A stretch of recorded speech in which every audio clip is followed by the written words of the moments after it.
Hello friends, எல்லோரும் எப்படி இருக்கீங்க? நல்லா இருக்கீங்களா? எல்லாருக்கும் வணக்கங்க. வாழ்க்கையில் வந்து ஒரு மனிதனின் சந்தோஷத்துக்கும் அமைதிக்கும் ஒரு பெரிய காரணம் என்ன தெரியுங்களா? ஒரு நல்ல மனைவின்னு சொல்லலாங்க. அதனால தான் பலர் சொல்லுவாங்க, மனைவி அமைவதெல்லாம் இறைவன் கொடுத்தவருன்னு. அது ஆனால் ஒரு நல்ல மனைவியின் முக்கியத்துவம், அது வந்து சிறப்பு நான் இந்த வீடியோவில் பார்க்க போகிறோம். நல்ல மனைவினா எப்படி இருப்பாங்கன்னு கண்டிப்பாக உங்களுக்கு பிடிச்சிருந்தா நீங்களே லைக் போடுவீங்க, சப்ஸ்கிரைப் பண்ணுவீங்க, சரிங்களா? ஒரு மனிதனின் வாழ்க்கை உயரத்துக்கும் கஷ்டப்படுறதுக்கும் பல நேரங்களில் ஒரு காரணம் இருக்கும். அது என்னென்னா அவருக்கு அமைந்த மனைவி அப்படின்னு சொல்லலாம், சரிங்களா? அதன் அர்த்தம் என்ன அப்படிங்கிறத இந்த வீடியோவில் பார்க்க போகிறோம். ஒரு மனைவி வாழ்க்கை மாற்றக்கூடியவர் அப்படின்னு சொல்லலாம். அதனால் இந்த வீடியோ முழுமையாக பாருங்கள். உங்களுக்கு பிடித்திருந்துச்சுன்னா லைக் பண்ணுங்கள். ஃப்ரெண்ட்ஸ், தமிழ்லே ஒரு பழமொழி இருக்குது இல்லைங்களா? மனைவி அமைவதெல்லாம் இறைவன் கொடுத்த வரணும். இந்த வார்த்தை வந்து சாதாரணமாக சொல்லப்பட்டது இல்லைங்க. ஒரு மனிதனின் வாழ்க்கை வந்து அமைதியாக இருக்கா இல்லை குழப்பமாக இருக்கா அப்படின்னு பல நேரங்களில் தீர்மானிக்கிறது என்னவோ அவங்க மனைவின்னு. ஆனால் அவனுடைய குணமும் தீர்மானிக்குது. ஆனாலும் முக்கிய பங்கு மனைவி இருக்குது. மனைவி குழப்பமாக இருக்கணும் இல்லையா அப்படின்னா அந்த வீடியோவில் பார்க்க போகிறோம், சரிங்களா? 4-5 விஷயங்க நீங்கள் வந்து பார்த்தீங்கன்னாவே தெரியும், ஒரு நல்ல மனைவியாக அவங்க இருப்பாங்க குடும்பத்தில் அப்படிங்கிறத புரிஞ்சுக்குவீங்க. என்னென்னா ஃபஸ்ட்டு என்ன பார்த்தீங்கன்னா, நல்ல மனைவி வந்து குடும்பத்தை வந்து அரவணைச்சிட்டு இணைச்சி வச்சுருப்பாங்க.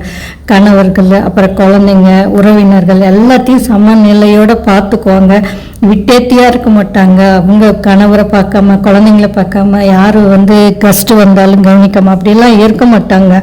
எல்லாத்தையும் சமநிலையோட அன்போடு பார்த்துக்குவாங்க. அந்த மாதிரி இருக்க வீட்டில் கண்டிப்பாக வந்து மகாலட்சுமி குடியிருப்பாங்க இல்லையா? அவங்களுக்கு அப்போ சுபிக்ஷம் தானே உங்களுக்கு. அப்புறம் ரெண்டாவது பார்த்திங்கன்னா, கஷ்ட நேரத்துலையும் துணை இருப்பாங்க. எல்லாருக்குமே வாழ்க்கையில் வந்து கஷ்டம் வரதான் செய்யும். அந்த நேரத்தில் ஒரு நல்ல மனைவியாக இருக்கவங்க என்ன பண்ணுவாங்கன்னா, கணவருக்கு வந்து ஆறுதல் கூறுவாங்க, தைரியமாக கொடுப்பாங்க, ஆதரவு தருவாங்க, இதெல்லாம் செய்வாங்க. இந்த காலத்தில் யார் இருக்காங்க அப்படின்னு சொல்கிறீங்களா? கண்டிப்பாக வந்து கணவனை புரிந்து கொண்ட எல்லா மனைவியும் இது செய்வாங்க. ஆறுதலாக தான் இருப்பாங்க, தைரியம் கொடுப்பாங்க, ஆதரவு கொடுப்பாங்க. இது வந்து கண்டிப்பாக இருக்கும். வெளியில் வேணால் தெரியாமல் இருக்கலாம், சரிங்களா? அடுத்தது வந்து குடும்பத்திலோட அமைதியை வந்து காப்பாற்றுவாள்னு சொல்லாங்க. ஒரு சின்ன சின்ன சண்டை இருக்கிற மாதிரி இருந்தால் கூட, ஆனால் வந்து வீட்டில் அமைதி இருக்கணும் அப்படின்னா அன்பு மிகவும் முக்கியங்க.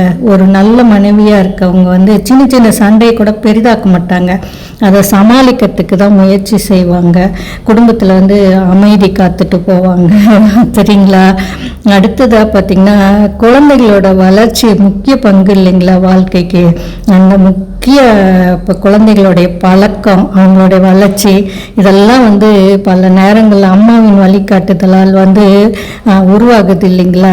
அந்த குழந்தைங்களோட வளர்ப்பு நல்லா இருக்கும்போது ஒரு நல்ல மனைவி அப்படின்னு சொல்லல, குடும்பத்தை நல்லா கொண்டு போகிறது, குழந்தைங்கள நல்லா கொண்டு போவாங்க, நல்ல வழி நடத்தி கொண்டு போவாங்க, சரிங்களா?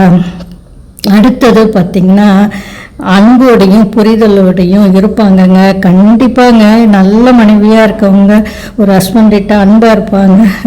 சின்ன ஊடல் கூடல் அது வேறங்க. அன்பாக இருப்பாங்க, புரிதலோடு இருப்பாங்க, பொறுமையாக இருப்பாங்க. இந்த 3ஐயும் குடும்பத்தில் கொண்டு வருவாங்க. அதனால தான் அந்த குடும்ப வாழ்க்கை வந்து சந்தோஷமாக இருக்குது. இன்னும் சொல்லப்போனால் கொடுத்து வச்ச ஆண்கள்னால் யாருன்னு சொல்கிறேன், பார்த்துக்கோங்களேன். நான் சொல்ல போகிற குணங்கள்லாம் இருக்கிற மனைவி இருந்த ஆண்கள் கொடுத்து வச்சவங்கன்னு சொல்லலாங்களா?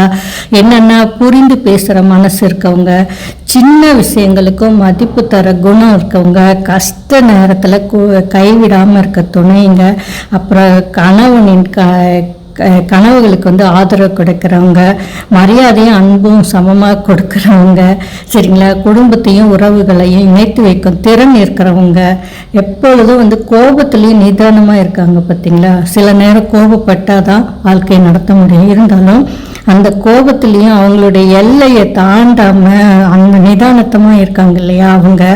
அப்புறம் வந்து சந்தோஷத்தை வந்து பகிர்ந்து கொள்கிற மனம் இருக்கவங்க, சரிங்களா?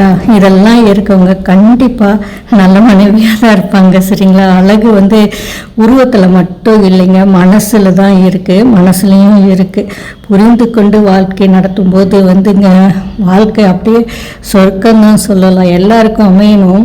அது பொருளாதாரத்தையும் இருக்குது, பொருளாதாரத்தை தாண்டி இதெல்லாம் இருக்குது இல்லையா? பொருளாதாரமும் வாழ்க்கையில் உண்மைதான், அது வழி நடத்தி செல்லுது. இருந்தாலும் அதையும் தாண்டி இந்த அரவணைப்பெல்லாம் இருக்கிற நல்ல மனைவி கண்டிப்பாக கிடைக்கும்போது ஆண் அதிர்ஷ்டசாலின்னு தாங்க நான் சொல்வேன். நீங்கள் எப்படி சொல்வீங்க ஃப்ரெண்ட்ஸ்? நல்ல மனைவி ஒரு குடும்பத்தின் மிகப்பெரிய பலம் அப்படின்னே சொல்லுவேன். அவங்க தான் பலம்னே சொல்லுவாங்க.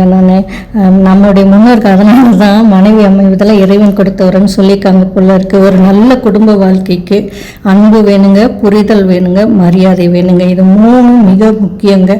இந்த வீடியோ உங்களுக்கு பிடிச்சிருந்ததுன்னா லைக் செய்யுங்க, சரிங்களா? கல்பனா தமிழ் பிளாக் சப்ஸ்கிரைப் செய்யுங்க. நன்றிங்க முழுமையாக பார்த்தமைக்கு.